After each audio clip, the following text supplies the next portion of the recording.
নমস্কার।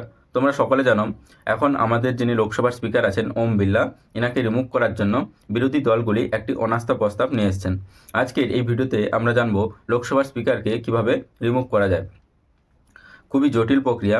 আমাদের সংবিধানের আর্টিকেল 94-এর সিতে এর সম্পর্কে বলা আছে। প্রথমে সেখানে যে সেক্রেটারি জেনারেল থাকে তাকে একটা নোটিশ পাঠাতে হয় এবং সেই নোটিশে কমপক্ষে 50 জন এমপির স্বাক্ষর থাকতে হবে এবং নোটিশটি পাঠানোর 14 দিন পর যদি সেক্রেটারি জেনারেল মনে করেন তাহলে সেই নোটিশটি লোকসভায় উপস্থাপন করবেন এবং যেদিন লোকসভায় উপস্থাপন করা হবে সেদিন বর্তমানে যিনি স্পিকার আছেন অর্থাৎ ওম বিড়লা তিনি কিন্তু সেদিন সভাপতিত্ব করতে পারবেন না অ্যাজ এ স্পিকার। তিনি হাউসের মেম্বার, একজন এমপি, তিনি মেম্বার হিসাবে তিনি উপস্থিত থাকবেন এবং তিনি আত্মপক্ষ সমর্থন করবেন এবং নিজের সম্পর্কে বলবেন, কিন্তু সভাপতিত্ব করতে পারবেন না। ডেপুটি স্পিকার বা অন্য কেউ সেদিন কিন্তু সভাপতিত্ব করবেন।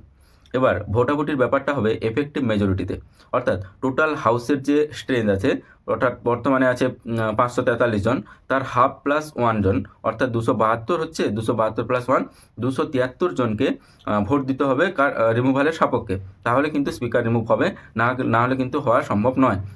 খুবই জটিল প্রক্রিয়া, কারণ বর্তমানে টোটাল এনডিএ গভর্নমেন্টের 290 প্লাসটা এমপি আছে, তাহলে বাকিটা কিন্তু 272 থেকে কমে যাচ্ছে। তাহলে রিমুভাল প্রসেসটা সেই জন্য লোকসভায় যাদের মেজরিটি থাকে তাদের বিরুদ্ধে গিয়ে করা সম্ভব হয় না, কারণ 272 প্লাস 1 273টা সিট কিন্তু বিরোধীদের হচ্ছে না। তাহলে অনেকটাই জটিল প্রক্রিয়া এবং স্বাধীনতার পরে ভারতে কিন্তু একবারও স্পিকার এইভাবে অনাস্থা প্রস্তাব এনে রিমুভ করা সম্ভব হয়নি, কিন্তু অনাস্থা প্রস্তাব এসছে। যেরকম 1952 সালে 1954 সালে প্রথম যিনি লোকসভার স্পিকার ছিলেন জে.ভি. মাবলাঙ্কর, ইনার বিরুদ্ধে এসেছিল কিন্তু সম্ভব হয়নি।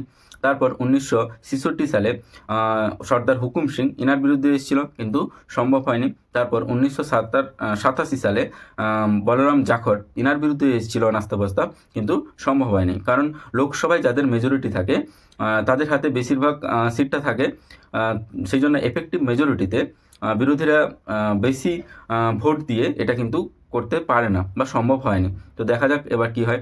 ভিডিওটি ভালো লাগলে অবশ্যই চ্যানেলটি সাবস্ক্রাইব করুন। ধন্যবাদ।